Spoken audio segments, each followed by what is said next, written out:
आलोक भाई साहब, मैं आपसे एक चीज पूछ लूं। इंटरनेट ब्लैकआउट किया गया है जिसको लेके बहुत हो हल्ला मच रहा है।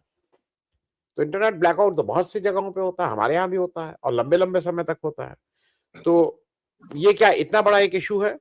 दूसरा, जरा इस पे भी समझने की कोशिश की जाए। हम लोग को मुझे नहीं मालूम क्या बात हुई, लेकिन 5-6 दिन पहले नेतन्याहू हमारे मोदी जी से बात करते हैं, जिसको काफी प्रचारित भी किया गया और ये भी बताया गया कि नेतन्याहू जल्दी ही इंडिया भी आने वाले हैं। इस तरह की बातें की गई। जो ये बिल्कुल स्पष्ट है कि जो भी अमेरिका की तरफ से कार्रवाई होगी, उस कार्रवाई में जो फ्लैग बेरर होंगे, उसके या टॉर्च बेरर होंगे, जो आगे अगुवाई करेंगे, वो नेतन्याहू जी ही इजराइल का एज अ देश, नेतन्याहू एज अ लीडर उसको करेंगे। इसमें आप कोई लिंकेज देखते हैं? क्योंकि भारत और ईरान के तो संबंध बहुत अच्छे रहे हैं, लेकिन हाल के दिनों को छोड़ दें, लेकिन एक लंबी हिस्ट्री रही है। तो ये लार्जर कंटेक्स्ट में जरा बताइए। उनके इंटरनल प्रॉब्लम बहुत ज्यादा है, इसमें भी कहीं कोई दो राय नहीं है, लेकिन बैलेंसिंग देयर इंटरनल प्रॉब्लम विस विस अमेरिका और इजराइल ऑन वन साइड, तो भारत के की दृष्टि से, भारत के चश्मे से जरा इसकी कुछ आप व्याख्या करिए आलोक साहब। धन्यवाद आनंद जी। देखिए, जो जहां तक ब्लैकआउट का मामला है, तो विरोध तो देखिए स्वाभाविक है, होता ही है। लेकिन वो केवल ईरान की जनता का ही विरोध नहीं है, या जो प्रदर्शनकारी है केवल उनका ही विरोध नहीं है। इसको शय अमेरिका की है, और यूरोप के तमाम शहरों में भी इसके खिलाफ प्रदर्शन हो रहा है। सारा इसी आशंका में कि ये दमनकारी नीतियां ये अपना रहे हैं, इसलिए इनको हटाया जाना चाहिए। अमेरिका की मंशा अभी नहीं, अमेरिका की मंशा काफ़ी दिनों से है कि वो खामनेई को हटा लें। दुर्भाग्य है कि आपने भी जैसा अभी विषय प्रवेश में कहा कि वो तमाम कोशिशों के बावजूद भी नहीं हटा पाए। आप याद करिए कि जब इज़राइल ने अचानक से ईरान पे हमला कर दिया था। एटॉमिक एनर्जी एजेंसी की कोई ऐसी पुख्ता रिपोर्ट नहीं थी कि वहाँ पर हथियार बन रहे हैं। लेकिन इसी की बिना पर उसने भी आशंका जताई थी, पहले भी आशंका जता रहा था। और जो पिछले साल जो हमला हुआ था, वो भी उसकी रिपोर्ट के बाद में हुआ था, उसमें भी उसने पुष्टि नहीं की थी, लेकिन इज़राइल ने हमला कर दिया। उसके तमाम वैज्ञानिक और 5 मतलब टॉप के कमांडर, उनकी जान चली गई थी। अब आप देखिए उसमें होता क्या है, अमेरिका भी उसके साथ में खड़ा हो जाता है। अमेरिका अपने B-2 बम वर्षक भेज देता है। उनकी जो 3 जो एटॉमिक साइट्स हैं, जो फोर्डो है, नतांज है या इस्फहान है, वहाँ पर वो हमला किया जाता है। B-2 बम वर्षक की इतनी तारीफ होती है कि वो तो सब कुछ नष्ट कर देता है जमीन के अंदर, 40 मीटर तक कुछ बचेगा ही नहीं। इसके बावजूद भी उसके न्यूक्लियर प्लांट बचा रह जाता है। ऐसा माना जाता है क्योंकि वहाँ पे रेडियो एक्टिव एलिमेंट की कोई रिसाव नहीं हुआ था। एटॉमिक एनर्जी ने भी इसकी पुष्टि नहीं की थी। इसका मतलब कि जितने दावे किए गए थे, ये फिजूल है। इसके बावजूद देखिए, मुझे ये नहीं समझ में आता, अमेरिका मुझे नहीं समझ में आता, मैं भारत के बाद में आता हूँ। अमेरिका एक तरफ ईरानी वार्ताकारों से बात करता है, और दूसरी तरफ उसके B-2 उड़ जाते हैं हमला करने के लिए। तो अमेरिका की साख सुनिए, अमेरिका भी किसी भी तरीके से चाहता है कि खामनेई को वहां से हटा दिया जाए, लेकिन एक बात ये नहीं समझ में आई मोरे पूरे परिदृश्य में। पिछले साल ऐसा हुआ कि उन्होंने ईरान को इजाजत भी दे दी। ईरान ने जाकर कतर में एक खाली बेस पर, यूएस बेस पर हमला भी कर दिया। ये नूरा कुश्ती है, क्या है ये नहीं समझ में आ रहा, लेकिन मुझे ऐसा लगता है इन ब्रॉडर पर्सपेक्टिव में देखना चाहता हूँ, तो ये संसाधनों की लड़ाई है। संसाधनों पे कब्जा जमाना है, और संसाधनों को इस तरीके से इस्तेमाल करना है कि उससे अमेरिका को फायदा हो। अमेरिका का जो ट्रंप का जो मागा है, जो अमेरिका को महान बनाने वाला जो अभियान है, जो सपना है, वो पूरा हो सके। इसीलिए इन्होंने वेनेजुएला पे हाथ डाला। तेल की कीमतें नियंत्रित करेंगे, सारा तेल वहां अब खुद खरीदेंगे, $3 अरब, 3 अरब बैरल, और फिर उसके बाद वो उसको बेचेंगे। उसके बाद दूसरा, अगर वो ईरान पे भी अगर वो सत्ता बदल देते हैं, जैसे इस समय आजकल चल रही है कि जो पहले जो 1907, जैसा प्रोफेसर साहब ने जिक्र किया था, इस्लामिक क्रांति से पहले जो शाह साहब थे, उनके वो साहबजादे वो आजकल रेजा पहलवी लगे हुए हैं, फिराक में हैं कि उनको भी मौका मिल जाए।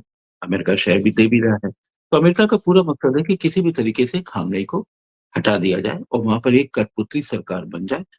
कठपुतली सरकार बनने से मध्य पूर्व में उनके रिश्ते थोड़े से एक आसान हो जाएंगे। अमेरिका का जो फोकस है वो मध्य पूर्व में पूरा है। उन्होंने सऊदी अरब के साथ में बहुत अच्छी डील कर ली है। कतर उनके साथ में खड़ा हुआ है। एक केवल एक ही देश ऐसा है जो ईरान उनकी जो पूरी बातें नहीं मानता है। अगर वो ईरान भी अगर इधर आ जाता है, तो आप ये मान करके चलिए कि चीन और रूस पे भी उनकी जैसे कहते हैं ना कि कहीं पे वो निगाहें, कहीं पे निशाना वाला, तो वो रूस और चीन को भी अच्छे से घेर सकेंगे। तो पहली बात तो ये। तो इसी परिप्रेक्ष्य में कहना चाहता हूँ कि यूरोप के शहरों में भी प्रदर्शन हो रहा है, ये दमन किया जा रहा है, ये नहीं होना चाहिए, सत्ता के खिलाफ प्रदर्शन है। और मैं प्रोफेसर साहब की बात से भी सहमत हूँ कि पूरी तरीके से ईरान की जनता खामनेई के खिलाफ नहीं है। नहीं है, बिल्कुल सच है, नहीं है।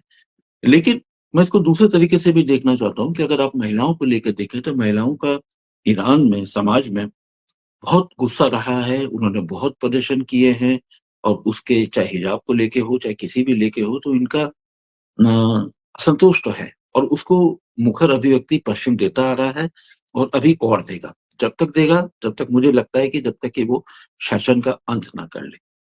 अगला रोड मैप क्या होगा, इसके बारे में कुछ नहीं कहा जा सकता क्योंकि अमेरिका हमेशा युद्ध में कूद जाता है, युद्ध भड़का देता है, हवाई हमले कर देता है, चाहे वो सीरिया में हो, चाहे अफ़गानिस्तान में हो, चाहे इराक में हो या वेनेजुएला में भी। इसके बाद आगे का रोड मैप नहीं होता है।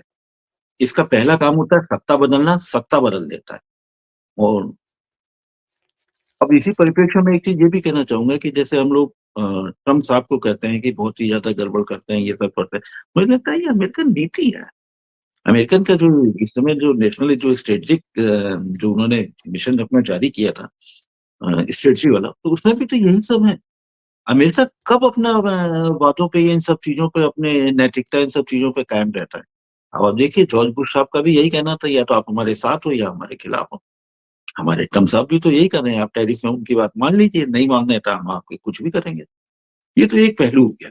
अब इसको आप मागा का नाम ले लीजिए, सुंदर सपने दिखाने वाला, चाहे कोई भी नाम कर दीजिए, लेकिन है तो यही कि हमारी चलेगी और ये एक खामियाजा दुनिया भुगत रही है कि एक ध्रुवी हो गए हैं। दुनिया एक ध्रुवी हो गई है, तो ये खामियाजा भुगतना पड़ेगा। अब जहाँ तक आप भारत की बात कर रहे हैं, भारत के ईरान के साथ में रिश्ते बहुत अच्छे रहे, इसमें कोई शक नहीं है। लेकिन पिछले कुछ सालों से भारत लगातार भारत के लिए सबसे ज़्यादा भारत तेल आयात करता है और तेल अगर वो ईरान से आयात करता है, तो इसकी जो रिफाइनरीज़ है, यहाँ पर प्रोसेसिंग में इसका सबसे कम खर्चा लगता है। देखिए, तेल की 2 चीज़ें होती हैं तेल में, जब भी आप क्रूड जब आयात करते हैं, कुछ क्रूड ऐसे होते हैं जिनकी प्रोसेसिंग में काफ़ी समय के अलावा काफ़ी पैसा लगता है, वो महँगा पड़ता है और लॉजिस्टिक कॉस्ट भी ज़्यादा पड़ती है। जैसे अगर आप वेनेजुएला से ही ले लें, अगर आज की तारीख में आप ले लें, अमेरिका से लेते हैं आप ये तो आपकी लॉजिस्टिक कॉस्ट तो बहुत ही ज़्यादा है। इसके मुकाबले अगर आप ईरान से लेते हैं, तो भारत ने तो ईरान से तेल का आयात बहुत कम कर दिया। मामूली सा बचा हुआ है। भारत की जो ऑयल बास्केट है, उसमें तो अब 2% भी नहीं बचा है ईरान की हिस्सेदारी। और जहाँ तक मैं भारत का समझ रहा हूँ, भारत तो दबाव में दिख रहा है, चारों तरफ दबाव में दिख रहा है। अमेरिका के दबाव में है। अब अगर इसको पिछलग्गू कहना ज़्यादा तो नहीं होगा, लेकिन जिस तरीके से अमेरिका भारत के दबाव में भारत बिछता चला जा रहा है, जैसे अभी आप देखिए कि इन्होंने एलएनजी वाले को लेते हुए अपने टोटल जो गैस आयात करते हैं, उसमें उन्होंने एलएनजी का 10% तक वहाँ पे अमेरिका से लेंगे। आपने न्यूक्लियर रिएक्टर में अपने प्राइवेट पार्टी को परमिशन दे दी है। इससे पहले भारत में विवाद क्या था? भारत में यही तो विवाद था कि न्यूक्लियर में एक आपको जो प्लेयर होगा, जो ऑपरेटर होगा, उसको ज़िम्मेदारी उठानी पड़ेगी कोई अगर दुर्घटना होती है तो। और ऐसा नहीं कि दुर्घटना नहीं होती है, फुकुशिमा में हो चुकी है, चेर्नोबिल में हो चुकी है। तो इस क्लॉज़ से ही उनको मुक्त कर दिया गया।